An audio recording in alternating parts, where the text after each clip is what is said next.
नमस्कार दोस्तों, टीम आयाम के यूट्यूब क्लासेस पे आपका हार्दिक स्वागत है। अगली क्लास में हम देख रहे हैं पठार।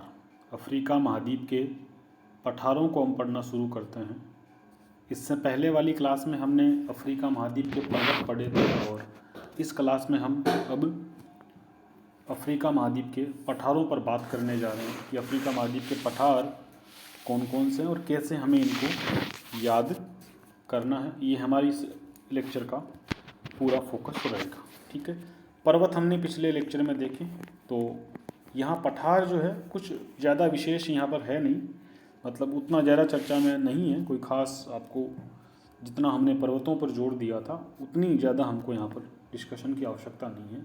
सिर्फ हमको एक लिस्ट बनानी है कि अफ्रीका महाद्वीप में कौन कौन से पठार है और एक दो पठार जो महत्वपूर्ण हैं वो किस तरफ है, हमें थोड़ा सा इस प्रकार का ही आइडिया लेना है। ठीक है, तो हम यहाँ पर जो है कौन से पठार किस तरफ है थोड़ा इसी का देखेंगे कि भाई कौन कौन से पठार है और वो किस तरफ है, कैसे बने हुए हैं। हल्का हल्का सा हमें यहाँ से नॉलेज उठाना है। ठीक है, तो एक बार मैपिंग देख लेते हैं कि किधर कौन से पठार है। ठीक, तो ये आपका मैप मिला, ये मैप है हमारा, देख ही रहे हैं। ये आपका पहले से पता आपको कि ये अफ्रीका महाद्वीप का मैप नक्शा बन रहा है अफ्रीका महाद्वीप का। ठीक है, यहाँ हमने पिछले लेक्चर में देखा था कि एटलस पर्वत है, यहाँ हमने देख चुके हैं कि ड्रैकेंसबर्ग पर्वतमाला है और बाकी पर्वतों को भी हमने देखा। अब हमें क्या देखना है, हमें कुछ पठार है। पठार का मतलब देखो, यूँ तो होता है पर्वत, ठीक है, और जो यूँ होता है इस तरह की आकृति होती है उसे बोलते हैं पठार। ज़्यादा ऊंचा नहीं होता और ये होता है पर्वत। जो तीखा ऊपर से खड़ा हुआ होता है उसे कहते हैं पर्वत, और जो इस तरह से होता है ऊपर से थोड़ा समतल हो जाता है उसे कहते हैं पठार। पठारों पर नगर बसाए जा सकते हैं, पर्वतों पर नगर बसाना आसान नहीं होता। ये थोड़ा सा अंतर आप पर्वत और पठार का याद रखेंगे, कोई बड़ा विशेष अंतर यहाँ से नहीं होगा। हमारा मेन फोकस इसी बात पर आकर अटकेगा कि कौन कौन से पठार अफ्रीका महाद्वीप में फैले हुए हैं। ज़्यादा टेंशन लेने की आवश्यकता नहीं है, सवाल कोई खास बड़ा यहाँ से नहीं मिलेगा, लेकिन हम रिस्क क्यों ले, जब सिलेबस में दिया है तो हमें करना है, पढ़ना है और समझना है। ठीक, चलो पठार हम पढ़ना शुरू करते हैं। कहाँ के? अफ्रीका महाद्वीप के। ठीक, चलो एक तो हम लिस्ट बना लेते हैं कि कौन कौन से पठार हैं, फिर उनको हम मानचित्र में देखते जाएंगे, करते जाएंगे। उत्तर से ही शुरू करते हैं। सबसे ऊपर आपको मिलेगा टर्डमेट का पठार। सबसे पहले आपको मिलेगा टर्डमेट का पठार। ये किस दिशा में है? उत्तर की तरफ। यहाँ अब सबके आपको देश नहीं करना है। पर्वतमालाएं जो थी बहुत ज़्यादा महत्वपूर्ण थी, इसलिए हमको वहाँ उनके देश करने पड़ रहे थे। यहाँ हमको अब इनके देश करने की आवश्यकता नहीं है, क्योंकि बहुत ज़्यादा है और आपको 8-10 की जो लिस्ट बनती है उस लिस्ट को याद रखना और इतना ही याद करना है कि भाई ये जो है ये हमारे अफ्रीका महाद्वीप के पठार। तो आप टर्डमेट का पठार याद रखेंगे अफ्रीका महाद्वीप में। और मानचित्र में अगर इसको आप लोकेट करना चाहें तो मैं बता दूं, ये जो जगह पड़ती है, ये जगह आपको जो मानचित्र में दिख रही है, यहाँ लिखा हुआ है टर्डमेट का पठार। तो आपने देखा होगा, एक तो इधर आपके मानचित्र में था पहले एटलस पर्वतमाला और यहाँ आपको मिल रहा था अगहर पर्वतमाला। अगहर और एटलस के बीच का जो इलाका था उसे हमने क्या नाम दिया है? हमने उसको टर्डमेट का पठार नाम दे दिया। बात समझ में आई? ये जो आपको लाल बॉक्स में दिख रहा है ये क्या है? टर्डमेट का पठार है। ये यहाँ पर आपको टर्डमेट का पठार दिखेगा इस मानचित्र में। इसको यहाँ उत्तर की दिशा में हम लोकेट कर सकते हैं। ठीक है, अगली बात पर चलते हैं। टर्डमेट का पठार हुआ, किधर है? उत्तर दिशा में है, तो कोई विशेष यहाँ हमको नहीं करना। अगर इतना ही याद करना है आपको कि ये अफ्रीका महाद्वीप में मिलेगा। अगली बात करें तो आएगा तोसली पठार। सिर्फ पठारों के नाम ही याद कर लीजिए, काफ़ी होगा। तोसली पठार, ये भी आपको अफ्रीका महाद्वीप में मिलेगा। किधर मिलेगा? जो अगहर पर्वतमाला हमने देखी थी उसके ऊपर, मतलब कि अगहर और एटलस पर्वतमाला के बीच में दो पठार मिलते हैं। एक पठार का नाम है टर्डमेट का पठार और दूसरे पठार का नाम है तोसली पठार।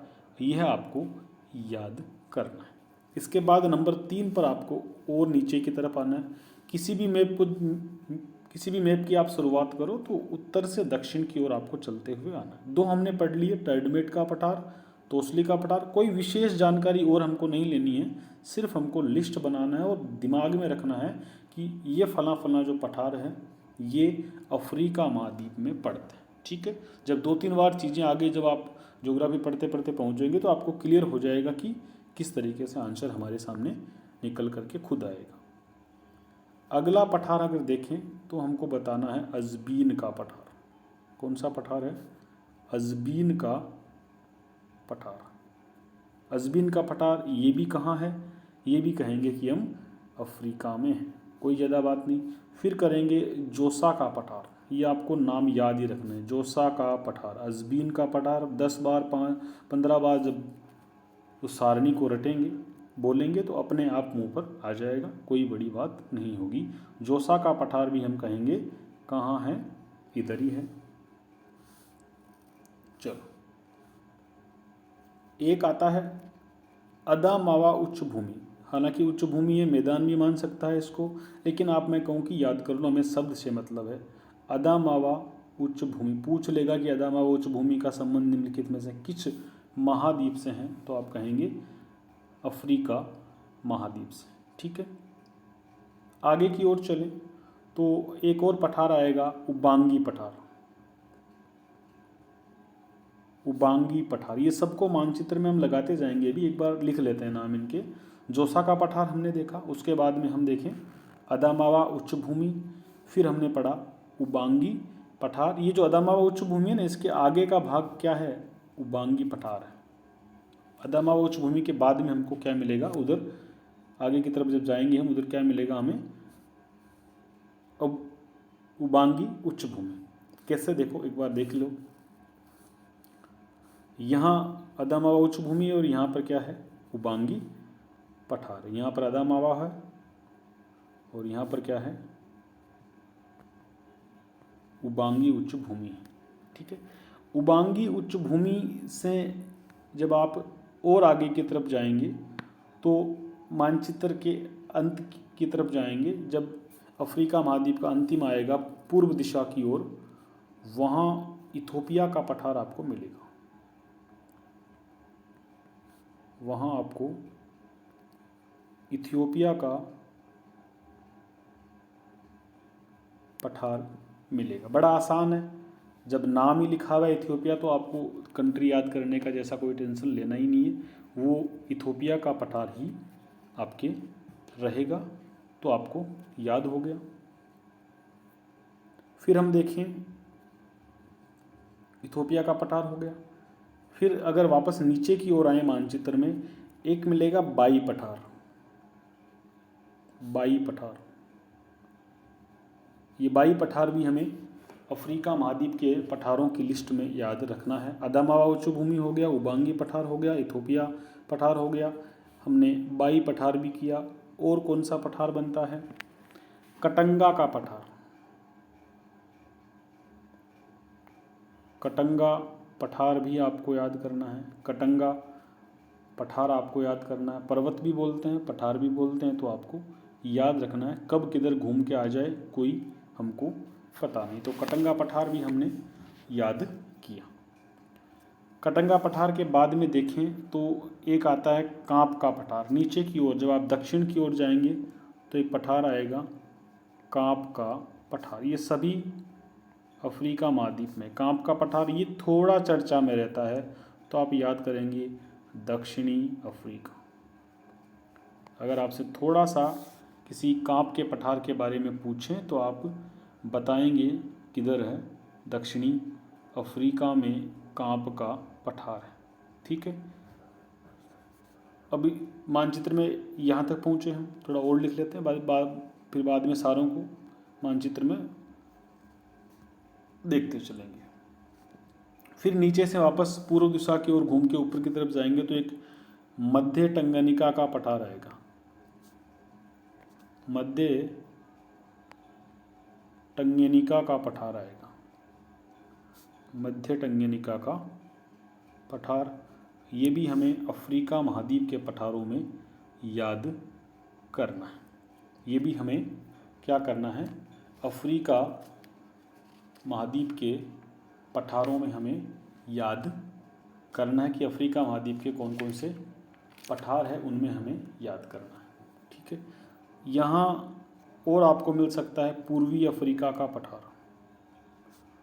पूर्वी अफ्रीका का पठार, पूर्वी अफ्रीका का पठार हमें किस तरीके से याद करना है, ये पूरे पूर्वी अफ्रीका को घेरे हुए हैं। पूर्वी अफ्रीका जो आपका केन्या वाला पार्ट है, केन्या हो गया, इथोपिया हो गया, ठीक है, ये जो रिफ्ट घाटी के आसपास वाला इलाका है, इसे हम कहेंगे पूर्वी अफ्रीका का पठार। इससे इसका विस्तार अगर पूछें आपको तो आप केन्या बता सकते हैं। तो ये हमारे पठार हो गए। इन पठारों को हमें याद करना है किधर, आपको अगर कहें कि अफ्रीका के कौन कौन से पठार हैं उनमें हमें याद करना है। ठीक है, एक और पठार बच रहा है गिल्फ किबीर पठार। कौन सा पठार करेंगे, गिल्फ किबीर पठार। और ये जो गिल्फ किबीर पठार है ये आपके मिस्र में है, और हम कह सकते हैं कि अफ्रीका के उत्तर पूर्व में इसे कह सकते हैं। अफ्रीका महाद्वीप के किधर, नक्शे में अगर देखेंगे तो उत्तर पूर्व की दिशा में हमें ये महाद्वीप पड़ेगा। देश अगर इसका आप जानना चाहो, मिस्र थोड़ा चर्चा में रहता है इसलिए हम कह सकते हैं इसका देश हमें देख लेना चाहिए। तो ये आपको मुख्य मुख्य पठारों के नाम याद हो गए कि इस महाद्वीप में कौन कौन से पठार है। एक बार इनका तेज़ी से हम रिवीजन कर लेते हैं कि इस महाद्वीप में कौन कौन से पठार हैं। ठीक है, चलिए, टडमेंट का पठार सबसे पहले हमने देखा। टडमेंट का पठार उत्तरी दिशा में था, ऊपर के ऊपर। देश याद नहीं करने हैं आपको, लिस्ट में सिर्फ नाम याद रखने हैं। इतना कर लोगे तब भी यहाँ से सवाल गलत 99% उम्मीद है कि गलत नहीं होगा। किस्मत ही खराब है तो बात अलग है, बाकी ज़्यादा मेहनत इधर नहीं करनी। पठारों में सिर्फ नाम याद रखना है आपको, बस काम हो जाएगा। टडमेंट का पठार उत्तरी दिशा में, उत्तर में नक्शे में आएगा। तोसली पठार है, अजबीन का पठार, जोसा का पठार, अदामावा उच्च भूमि, उबांगी पठार, इथोपिया का पठार, बाई पठार, कटंगा पठार, काप पठार, मध्य टंगनिका का पठार, पूर्वी अफ्रीका का पठार, गिल्फ किबीर पठार। ये 13 नाम आपको याद रखने हैं। किधर, किस में रखने हैं आपको 13 नाम, अफ्रीका महाद्वीप की लिस्ट में याद करना है। कौन से हैं, टडमेट का पठार, तोसली पठार, अजबीन पठार, जोसा पठार, अजबीन पठार, जोसा पठार, अदामावा उच्च भूमि, उबांगी पठार, इथोपिया का पठार, फिर हम कहेंगे बाई पठार, फिर हम कहेंगे कटंगा पठार, नीचे फिर काप का पठार, दक्षिण अफ्रीका में फैला हुआ है, फिर मध्य टंगनिका का पठार, पूर्वी अफ्रीका का पठार, और 13वें नंबर पर हमें याद करना है गिल्फ किबीर, जो कहाँ फैला हुआ है, मिस्र में फैला हुआ है। ये हमारे पठारों हैं। अब इनको हम एक काम करते हैं, थोड़ा मानचित्र की साइड में जा कर के देख लेते हैं कहाँ कहाँ हमको मानचित्र में ये पठार नज़र आएंगे। उन जगहों को अपन थोड़ा सा देख लेते हैं। ठीक है, आपने सबसे ऊपर देखा है था टडमेट का पठार। फिर नीचे की तरफ जब आप आए थे तो आपको यहाँ पर एक और मिला था तोसली पठार। यहाँ तो मिल गया आपको कौन सा, टडमेट का। ये जो दिख रहा है ये कौन सा पठार लिखा हुआ है, तोसली पठार आपने देखा। तो यहाँ आपने कौन सा देखा, टडमेट का पठार। ठीक है, और यहाँ आपने कौन सा पठार देखा, तोसली पठार। तो उत्तर की ओर 2 पठार आपको सबसे ऊपर मिले, टडमेट और तोसली पठार आपको मिले। ठीक है, इसके बाद हम देखेंगे अजबीन का पठार। ये आपको दिख रहा है अजबीन का पठार, इसे हम कहेंगे अजबीन का पठार। तो इस पठार का नाम हमने क्या रखा, ये हमने नाम दिया अज़बीन का पठार। मानचित्र में हमें इधर दिखाई दिया है अज़बीन का पठार। ठीक है, अज़बीन के पठार से नीचे आएंगे इधर, तब आपको मिलेगा अदामावा उच्च भूमि। क्या मिलेगा, अदामावा, अदामावा उच्च भूमि, अदामावा उच्च भूमि। ये सारे नाम आपको अफ्रीका महाद्वीप के नाम पर ही याद रखने हैं। ठीक है, फिर अदामावा उच्च भूमि के आगे चलें इधर तो मिलेगा आपको उबांगी पठार। यहाँ आपको मिला उबांगी पठार। ठीक है, अदामावा उच्च भूमि के आगे आपको उबांगी पठार मिला। फिर और नीचे आए तो मिला बाई पठार। फिर क्या मिला, इधर आए तो मिला बाई पठार। और बाई पठार से आगे हमको देखो, ये बाई पठार जो था, इससे आगे यहाँ पर इसके ऊपर देखो, इस सफ़ेद लाइन के ऊपर यहाँ दिख रहा है आपको कटंगा का पठार। तो इस बाई पठार के आगे हमको मिला कटंगा पठार। बाई पठार से आगे हमको कटंगा पठार दिखाई दिया। ठीक है, यहाँ तक ये चीज़ें हमने करी। यहाँ आपको मिल जाएगा इथोपिया का पठार, दिख ही रहा है, देखो लिखने की आवश्यकता नहीं है। इस वाले लाल गोले में आपको मिल जाएगा इथोपिया का पठार। ठीक है, यहाँ पर ये जो मैं लाल रंग से बना रहा हूँ, यहाँ आपको मिलेगा कौन सा, पूर्वी अफ्रीका पठार, जिसमें केन्या वगैरह आएंगे। ठीक है, और इधर आपको जो गिल्फ किबीर दिख रहा है, यहाँ पर देखो इस लाल घेरे में, ये हो जाएगा गिल्फ किबीर। गिल्फ किबीर आपको इधर इसमें इस तरह से दिख जाएगा। गिल्फ किबीर आपको यहाँ पर इसमें इस तरह से दिख जाएगा। ठीक, तो ये कुल मिलाकर हमारी इन पठारों के बारे में बात हुई। चलो वापस चलते हैं। तो इस तरीके से हमने पठारों को कंप्लीट किया। इन पठारों के बाद हम अब नए चैप्टर पर आते हैं, नया चीज़ पढ़ते हैं।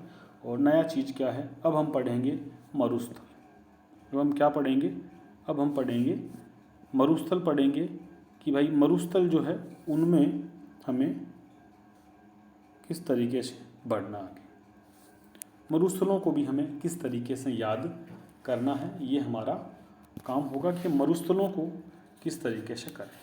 एक तो आपने सहारा मरुस्थल का नाम सुना होगा। सहारा मरुस्थल अफ्रीका का सबसे बड़ा मरुस्थल है। यहाँ यूँ कहें कि वास्तविक रूप से देखा जाए तो पूरे विश्व का सबसे बड़ा मरुस्थल है। वैसे दूसरे नंबर पर आता है, लेकिन जो सबसे बड़ा मरुस्थल है वो बर्फ़ से ढका हुआ, तो इसलिए वहाँ पर हम कुछ जीवन की अपेक्षा नहीं कर सकते, बिल्कुल निर्जन है। लेकिन सहारा थोड़ा सा, इस पर लोग भी रहते हैं, देश बसे में जनसंख्या भी है। तो सहारा प्रैक्टिकली रूप से कहें तो सबसे बड़ा मरुस्थल है। तो हम इस क्लास में अब क्या करते हैं, मरुस्थलों को कंप्लीट करते हैं। कहाँ के मरुस्थल, अफ्रीका के सभी मरुस्थलों को हम इसमें कवर करते हैं। ज़्यादा नहीं है, यहाँ थोड़ा सा हमें डिस्कशन के हिसाब से पढ़ना है कि भाई किस तरीके से हम मरुस्थलों को कंप्लीट करेंगे। तो मरुस्थल में सबसे पहले देखें सहारा मरुस्थल। यहाँ थोड़ा सा आपको ध्यान देना है, सहारा मरुस्थल। ठीक है, तो सबसे पहले मरुस्थल, सहारा मरुस्थल आपने बहुत बार नाम सुना है, बहुत इम्पोर्टेंट है। तो सबसे पहले तो हम इसको देखना है कि है किस तरफ। सहारा मरुस्थल किस तरफ है, सहारा मरुस्थल उत्तर दिशा में, उत्तरी अफ्रीका में।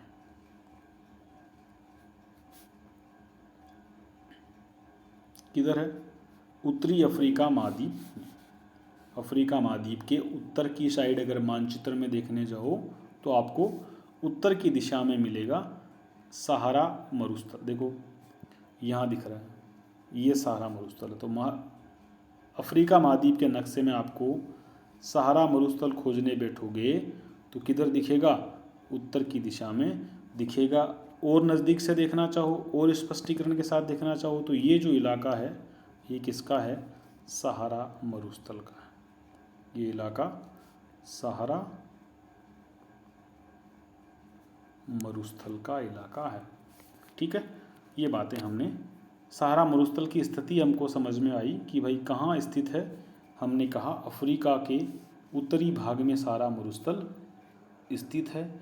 ठीक है, देश कौन कौन से आएंगे, इसमें 11-12 देश आएंगे, तो उन सभी देशों को रटना आवश्यक नहीं है, थोड़ा थोड़ा याद रखेंगे।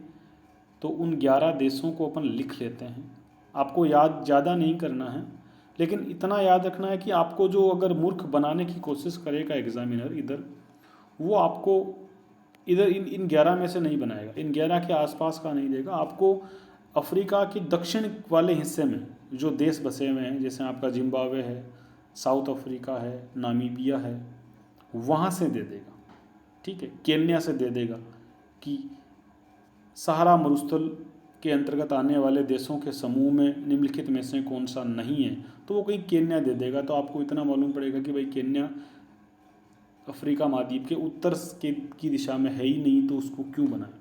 ठीक है, ये थोड़ा आपको करना पड़ेगा। लेकिन जब 11 देश इन्होंने दिए हैं, 11, कुछ किताबों में 13 भी है, लेकिन मैं 11 मान करके चल रहा हूँ, तो इन्हें हमें थोड़ा लिख लेते हैं ताकि हल्का हल्का हमको याद रहे। अल्जीरिया में सहारा मरुस्थल फैला हुआ है। अल्जीरिया के बाद चाड है, चाड में सहारा मरुस्थल फैला हुआ है। चाड के बाद आप याद रखेंगे मिस्र, मिस्र में सहारा मरुस्थल फैला हुआ है। लीबिया में भी सहारा मरुस्थल फैला हुआ है। ठीक, माली में भी सहारा मरुस्थल फैला हुआ है। ठीक, माली के बाद में मोरितानिया है, वहाँ पर भी सहारा मरुस्थल है, मोरितानिया भी इसके अंतर्गत आता है। मोरक्को में भी सहारा मरुस्थल फैला हुआ है। सूडान है, सूडान के अंदर भी सहारा मरुस्थल फैला हुआ है, सूडान के अंदर भी सहारा मरुस्थल फैला हुआ है। तो हम कह सकते हैं कि ये जो जगह हैं यहाँ फैला हुआ है। फिर अपन बात करें तो जो ट्यूनीशिया है, ट्यूनीशिया में भी फैला हुआ है। और एक देश है पश्चिमी सहारा, वेस्टर्न सहारा नाम का देश है, यहाँ पर भी सहारा मरुस्थल फैला हुआ। तो ये 11 कंट्रीज हो गई जहाँ जहाँ पर सहारा मरुस्थल। एक देश और हो गया, माली भी हो गया, तो अल्जीरिया हो गया, लीबिया हुआ, ट्यूनीसिया, चाड, माली, मोरितानिया, मिस्र, मोरक्को, सूडान और पश्चिमी सहारा। इन 11 देशों में आप कह सकते हैं कि सहारा मरुस्थल फैला हुआ है। ज़्यादा रट्टा नहीं मारना, 2-3 बार पढ़ेंगे तो अपने आप याद हो जाएगा। उत्तरी अफ्रीका में है, और कह सकते हैं कि अफ्रीका महाद्वीप के, नोट्स में लिख लीजिए आगे लाइन, अफ्रीका महाद्वीप के 1/3 भाग में फैला है, 1/3 भाग में फैला है। कौन सा मरुस्थल? सहारा मरुस्थल। ठीक है, ये याद करना। रंग कैसा बताते हैं कि लाल रंग का ये मरुस्थल है। इसमें मिट्टी का रंग कैसा है? लाल है, तो इसको लाल रंग का मरुस्थल भी कहा जाता है। लोग इसे लाल रंग का मरुस्थल भी कहते हैं। ठीक है, सबसे गर्म मरुस्थल, देखो मरुस्थल का मतलब गर्म होना ही नहीं होता, कई कई मरुस्थल ठंडे मरुस्थल भी है, लेकिन ये वाला मरुस्थल कैसा है? सबसे गर्म मरुस्थल है। जो हमारा राजस्थान में जो थार का मरुस्थल है ना, वो भी इसी सहारा का विस्तार है, ध्यान रखना। इसी सहारा मरुस्थल का ही आगे इधर जाके विस्तार एशिया में पड़ता है, लेकिन मूल सहारा मरुस्थल है। ठीक है, और ये पूर्वी छोर से पश्चिमी छोर तक फैला हुआ है। विश्व का सबसे गर्म तापमान वाला स्थान एक जगह है, अल अजीजिया। अल अजीजिया विश्व की सबसे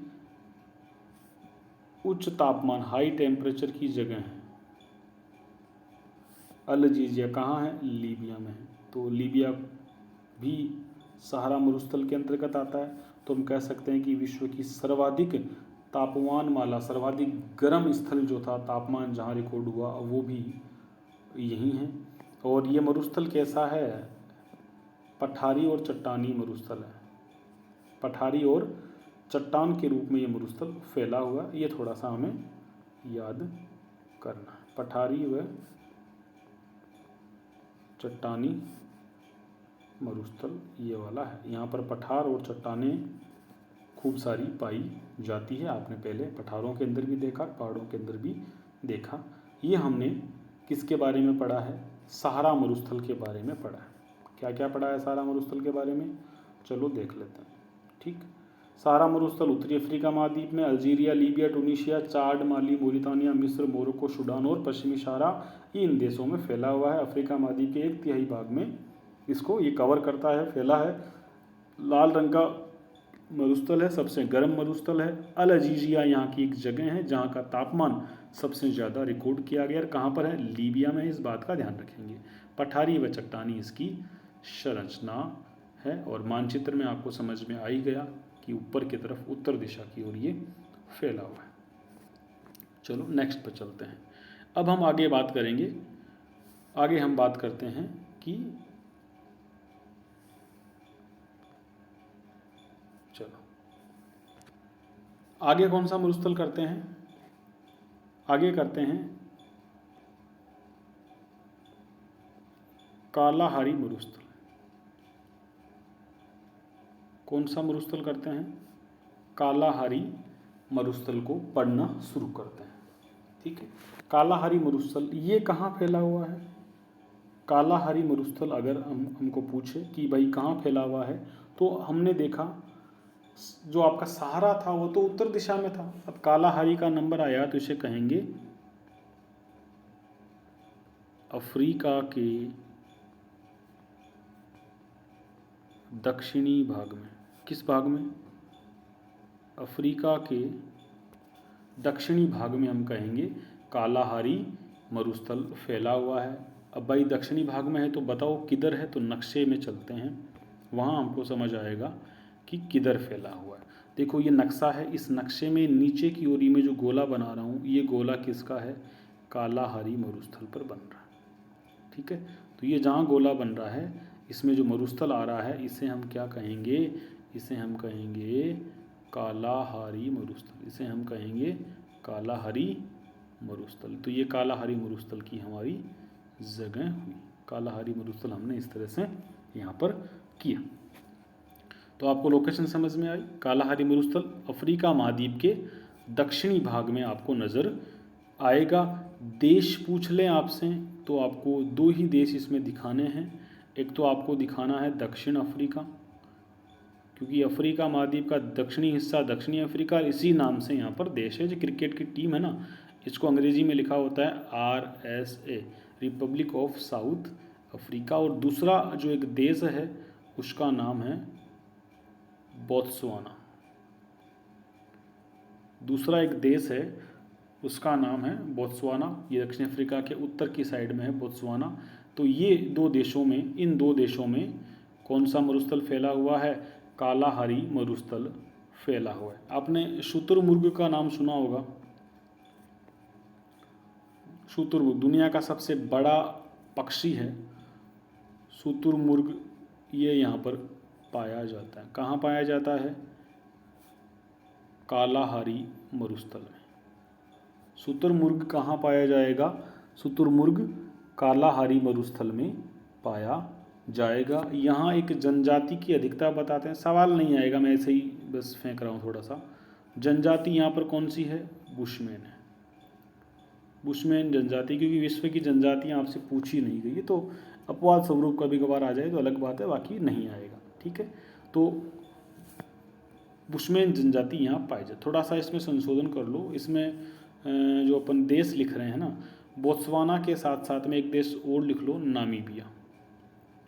थोड़ा बहुत नामीबिया में भी, हालांकि नामीबिया का खुद का अपना एक मरुस्थल है, लेकिन थोड़ा बहुत हम कहेंगी ये वाला मरुस्थल भी पाया जाता है। तो बोत्सवाना, दक्षिण अफ्रीका और नामीबिया, इन 3 देशों में कालाहारी मरुस्थल पाया जाता है। ठीक है, ये 2 ही मरुस्थल आपको अफ्रीका में मुख्य रूप से याद करने। बाकी वाले मरुस्थलों के बारे में कोई ज़्यादा हमको माथापच्ची नहीं करनी है। केवल 2 ही मरुस्थलों को आपको अच्छे से याद करना है। एक तो था आपका सहारा और दूसरा है कालाहारी मरुस्थल। कालाहारी मरुस्थल में आपको शुतुरमुर्ग पाया जाएगा। दक्षिण अफ्रीका, बोत्सवाना और नामीबिया यहाँ पर 3 देश। ये कालाहारी मरुस्थल अफ्रीका के दक्षिणी भाग में देश दक्षिणी अफ्रीका, बोत्सवाना और नामीबिया और शुतुरमुर्ग यहाँ पाया जाता है। यहाँ एक जनजाति पाई जाती है, उस जनजाति का नाम है बुशमैन। चलिए बात खत्म करते हैं। अब कुछ अन्य मरुस्थल हैं, यानी जिनको हमें सिर्फ अफ्रीका महाद्वीप के नाम से हल्का हल्का याद रखना है कि भाई ये वाले मरुस्थल किधर जाएंगे, ये अफ्रीका महाद्वीप में मिलेंगे। ठीक है, अब आगे अन्य मरुस्थलों में आपको मिलेगा लीबिया मरुस्थल। लीबिया का मरुस्थल, अगर ऑप्शन आया और मिलाने वाले सवाल हो तो ये तो बच्चा सवाल है, क्योंकि लीबिया खुद एक देश का नाम है, तो भाई किधर ही मिलेगा आपको। जब लीबिया के नाम से कोई मरुस्थल बना रहे हैं, मरुस्थल है, बना क्या रहे हैं ऑलरेडी वो, तो वो लीबिया में ही तो पाया जाएगा। एक मरुस्थल का नाम है नामिब मरुस्थल। तो जब नामिब नाम है तो याद रखो नामीबिया में पाया जाएगा। इसको भी मेरे हिसाब से याद रखने की आवश्यकता नहीं है। और नामीबिया में पाया जाएगा, इसको मानचित्र में अगर अटकाएं, हम मानचित्र में लगाएं तो कहाँ लगाएंगे एक बार देख करके आते हैं। ठीक है, मानचित्र में आपको नामीबिया कहाँ दिखेगा, वहीं हम नामीबिया मरुस्थल लगाएंगे। ठीक है, चलो ये मानचित्र है। इस मानचित्र में हमको क्या करना है, नामिब मरुस्थल खोजना है। देखो ये तो कालाहारी है, ठीक है, ये आपको सहारा मिला, और इधर ये जो पतली सी पट्टी बन रही है ये क्या है, ये है नामिब मरुस्थल। ये जो पतली सी पट्टी आप बना रहे हैं इसको क्या कहेंगे आप, नामिब मरुस्थल कहेंगे। ठीक है, तो आपको मुख्य रूप से तो 3 ही बड़े बड़े मरुस्थल याद रखने हैं। अब आपको कोई कहे कि नूबियन डेजर्ट कहाँ है, तो ये हल्की सी जगह आप यहाँ पर खोजेंगे और इसको कहेंगे नूबियन डेजर्ट। क्या कहेंगे, नूबियन डेजर्ट कहेंगे, नूबियन मरुस्थल कहेंगे। और नूबियन मरुस्थल कहाँ है, ये आपका कंट्री जो होगा उसे बोलेंगे सूडान। पूछ सकता है नूबियन मरुस्थल कहाँ है, नूबियन मरुस्थल सूडान देश में फैला हुआ है। ठीक है, 3 तो आपको याद करना है, एक तो सहारा करना है, एक आपको कालाहारी करना है, यहाँ पर पड़ता है, एक नामिब जो यहाँ पर पड़ता है, और एक यहाँ आपको क्या मिलेगा, नूबियन मरुस्थल मिलेगा। इसे आप थोड़ा सा याद रखेंगे। वापस आगे चलते हैं। नामिब के बाद हमको नूबियन करना है। नूबियन मरुस्थल किधर है, तो अभी हमने बोला ये कहाँ है, सूडान में है। नूबियन मरुस्थल कहाँ है, सूडान देश में नूबियन मरुस्थल है। ठीक है, एक और मरुस्थल का नाम आता है डनकाली मरुस्थल। क्या नाम आता है, डनकाली मरुस्थल। बहुत कम लोगों को पता है, लेकिन जब किस्मत ख़राब होगी तो भाई एग्ज़ाम में क्या पता टपक जाए, तो हमें इसके बारे में भी याद रखना है। इथोपिया और सोमालिया आपने नाम सुना होगा, इधर एक डनकाली मरुस्थल है।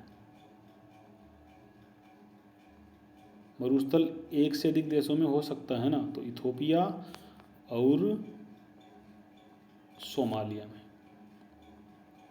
इथोपिया और सोमालिया में कौन सा मरुस्थल है, डनकाली मरुस्थल है।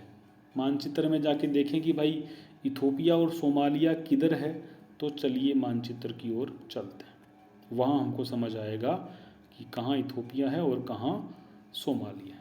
इस वाले को मिटाई देते हैं ना इधर से। चलिए, इथोपिया और सोमालिया हम ढूंढ रहे हैं इस मानचित्र में, मिल जाएगा अगर धैर्य से हम इसको ढूंढे तो। चलो, यहाँ आपको इथोपिया दिख रहा है, चाहो तो बड़ा करूँ इसको,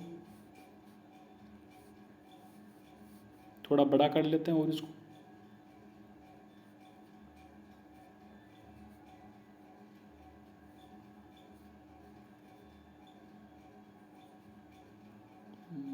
बड़ा नहीं हो रहा, लो खोलने के बाद होगा। यहाँ देखिए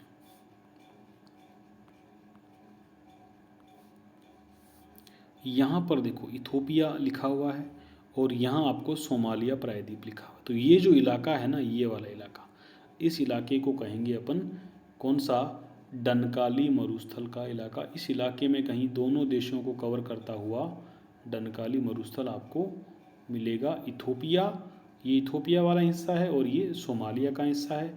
आपको कंट्री वाले नाम से भी शायद मानचित्र मिल जाएगा, पर वो नहीं है, ये वाला इलाका मान लो, ये वाला इलाका, ठीक है। यहाँ आपको मिलेगा कौन सा, डनकाली मरुस्थल। मैपिंग की किताब ले आओ और उसमें आप चीज़ों को ढूंढो तो मिल जाएगी, ठीक है। हालांकि इतना बड़ा रोल नहीं है क्योंकि यहाँ तो एमसीक्यू आएगा, सीधा ही आपको करना पड़ेगा, तो वो याद रखा हुआ ही काम आएगा। यहाँ पर मानचित्र से आप एग्ज़ाम हॉल में ज़्यादा कुछ निकाल नहीं पाओगे, लेकिन जब मेंस का पेपर देते हो तो वहाँ बनाने भी पड़ जाते हैं थोड़े बहुत, और थोड़ा बहुत लिखना ही पड़ जाता है। तो डनकाली मरुस्थल हमने किया, इथोपिया और सोमालिया में हमको याद रखना है। तो इस तरीके से आपके ये मरुस्थल कंप्लीट हुए। अंतिम अगर टॉपिक की बात करें तो हमारे सामने आएगा मैदान। भाई पर्वत हो गए, पठार हो गए, मरुस्थल हो गए, अब क्या बचा, मैदान बचा। तो कुछ बड़ा यहाँ पर हमको यहाँ पर नहीं करना है, यहाँ हमको कोई बड़ा मैदान इधर नहीं है, ज़्यादा मैदानों के बारे में चर्चा नहीं है, लेकिन हमको थोड़ा सा देखना है कि भाई यहाँ पर जो है कौन सी घास के, गर्म घास के जो मैदान होते हैं जिसे हम कहते हैं सवाना घास के मैदान, वो हमें यहाँ पर मिल जाते हैं। सवाना घास के मैदान, सवाना घास के मैदान आपको इधर मिल जाएंगे। ये गर्म घास होती है। कारण क्या है, देखो ये गर्म, इतनी गर्म घास के मैदानों का कारण क्या है, क्योंकि ये कर्क रेखा के निकट अगर आपको वहाँ मिलेंगे, भूमध्य रेखा के निकट के प्रदेश मिलेंगे, कर्क रेखा के निकट के प्रदेश मिलेंगे, तो बारिश वहाँ ज़्यादा होती है, इस वजह से वनस्पति आपको उधर मिलेगी। और गर्मी भी वहाँ पर, क्योंकि भूमध्य रेखा पर गर्मी आपको सर्वाधिक मिलेगी, तो उससे गर्म घास के मैदान बनेंगे। ऐसे घास के मैदानों को क्या कहेंगे, सवाना घास के मैदान कहेंगे। तो ये तो आपके चारों स्थलाकृतियाँ कंप्लीट हुई। अब एक स्पेशल फैक्ट आपको याद करना है कि विश्व का एकमात्र ऐसा महाद्वीप जिससे तीनों रेखाएं गुजरती हैं, 0 डिग्री, ठीक है, फिर आपकी कर्क रेखा और आपकी मकर रेखा, ऐसा महाद्वीप जिससे तीनों रेखाएं गुजरती है, भूमध्य रेखा भी गुजरती है और कर्क रेखा भी गुजरती है और मकर रेखा भी गुजरती है। तो ध्यान रखना, आप देखो इसमें भूमध्य रेखा लगभग इसके उत्तरी दिशा से गुजरती है, भूमध्य रेखा जो है, भूमध्य रेखा इसके बीचों बीच से गुजरती है। जो कर्क रेखा है वो इसके उत्तरी भाग से गुजरती है। मानचित्र में चले जाते हैं, वहीं से समझ में आएगा। ये देखिए, इसको मिटा लेते हैं।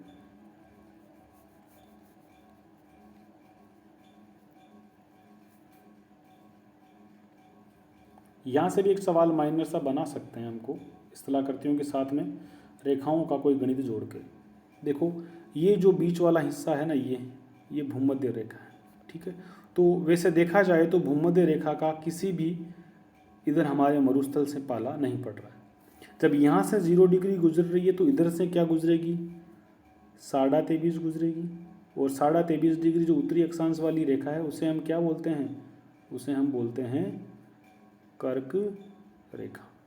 तो अगर मैं बात करूं कि सहारा मरुस्थल से कौन सी रेखा गुजरती है, तो हम कहेंगे कर्क रेखा 23.5 डिग्री उत्तरी अक्षांश, ठीक है। और मैं अगर ये कहूँ कि नीचे वाले हिस्से से कालाहारी मरुस्थल से ये मकर रेखा गुजरती है, तो ये भी बात सही होगी। सत्य असत्य वाले कथनों में आपको फंसाया जा सकता है। सहारा मरुस्थल के पास से मकर रेखा गुजरती है, ये कथन असत्य हैं, लेकिन ऐसा कहें कि सहारा मरुस्थल के पास से कर्क रेखा गुजरती है, ये बात सत्य है, ठीक है। अब यहाँ नामीब मरुस्थल है, यहाँ पर कालाहारी है, तो दोनों से ही गुजरेगी। तो अगर ये कह दें कि मकर रेखा नामीब और कालाहारी दोनों मरुस्थलों को पार करते हुए गुजरती है, तो ये बात सत्य है। तो इस तरह की चीज़ें भी हमको थोड़ा याद करना है, ठीक है। एक और चीज़ आपको मुझे यहाँ इस मानचित्र में दिखी, मैं पिछले वीडियो में शायद भूल गया, आपको एक देखो श्रेणी नज़र आ रही है, मारकोतड़ा श्रेणी। ये देखो मेडागास्कर है। मैं पिछले लेक्चर में ये थोड़ा बाहर पड़ता है ना, इसको भूल जाते हैं लिखाना। मेडागास्कर है, इसको आज अभी इसमें कर लो, पिछली क्लास अगर आपने ले रखी है तो। मेडागास्कर, ये जो वापस दिखाते हैं इसको अच्छे से करते हैं, देख लो ये कहीं मिस ना हो जाए। चलो ये साफ हो गए, इधर करते हैं। ये जो भाग है ना, ये वाला, इसको बोलते हैं मेडागास्कर। ये देश है एक, द्वीपीय देश कह सकते हैं इसको। अफ्रीका महाद्वीप का जो बाहर में जो हिस्सा, बाहर निकला हुआ हिस्सा, अलग अलग पार्ट पड़ा है, इसको, इसका नाम है मेडागास्कर। और इसकी मारकोटड़ा या अंकारात्रा भी बोलते हैं इसको। मारकोटड़ा श्रेणी यहाँ पर इसकी पर्वत श्रेणी है, नाम क्या है, मारकोटड़ा, या कई बार इसको अंकारात्रा श्रेणी भी बोलते हैं। पर्वत श्रेणी है, पर्वत है, ठीक है। तो थोड़ा सा पिछले वाले जब आपके नोट्स बने हुए हैं वहाँ इसको लगा लें, कहीं ये अपने को परेशान ना कर दे कि मारकोटड़ा या अंकारात्रा पर्वत श्रेणी कहाँ है, मेडागास्कर में। और मेडागास्कर कहाँ है, इधर दक्षिणी अफ्रीका के दक्षिणी पूर्वी भाग में बाहर की ओर एक द्वीप है। जैसे हमारे नीचे श्रीलंका वाला पार्ट है ना भारत के नक्शे के नीचे, वैसे ही इधर अब अफ्रीका के साइड में नीचे की तरफ एक द्वीप है जिसे कहते हैं मेडागास्कर। एक देश ही है अपने आप में, यहाँ पर ये मेडागास्कर बना हुआ है। तो ये कुल मिलाकर हमने इस क्लास को कंप्लीट किया। मैदान हो गए आपके, ठीक है, और आपके मरुस्थल हो गए। मैदानों में कुछ नहीं है, आपको सवाना घास के मैदान थोड़ा सा याद रखना है, और कुछ विशेष वहाँ से हमको नहीं लेकर के जाना है, ठीक है। और ये जो आपका क्या नाम इसका कालाहारी मरुस्थल है, नामी मरुस्थल है, ये भी गर्म शुष्क रहेंगे। देखो मकर रेखा के पास में है तो थोड़ी सी गर्मी और कम हो जाएगी, उतनी कम नहीं होगी लेकिन थोड़ी कम हो जाएगी। तो गर्म और शुष्क दोनों टाइप का रहेगा, सर्द शुष्क रहेगा, गर्म शुष्क रहेगा। गर्मियों में गर्मी और शुष्कता रहेगी, जबकि सर्दियों में सर्दी और शुष्कता रहेगी। और यहाँ पर जो खजूर के पेड़ आप कहेंगे वो मिलने के चांसेस यहाँ पर रहेंगे। तो क्योंकि हमको ये कृषि वगैरह करनी नहीं है तो हमको इतने इनके बारे में वनस्पति वगैरह नहीं करनी, हमको सिर्फ स्थलाकृतियों के नाम देखने हैं। हमारा सिलेबस हमसे डिमांड यही करता है। अगर ये लिखा होता है कि हमें यहाँ वनस्पति कराओ तो हम इसमें उनको पढ़ते हैं, लेकिन यहाँ इस टॉपिक में हमारे पास सिर्फ 4 स्थलाकृतियों के बारे में पढ़ने को, इसलिए उनको नहीं करना। तो इस तरीके से आपके पर्वत, पठार और मैदान, मरुस्थल ये हो गए। पहला महाद्वीप हमने क्लियर किया, इस महाद्वीप की हमने ये चीज़ें कंप्लीट करी। पेज को लाइक कीजिए, यूट्यूब के चैनल को लाइक करें, सब्सक्राइब कर लीजिए और आगे शेयर करते रहें ताकि अधिक से अधिक लोगों तक पहुँचे, अधिक से अधिक विद्यार्थियों को जो एसआई और आरएस की तैयारी कर रहे हैं उनको फ़ायदा पहुँचे। इस क्लास में इतना ही करेंगे, बाकी बातें अगली क्लास में। धन्यवाद।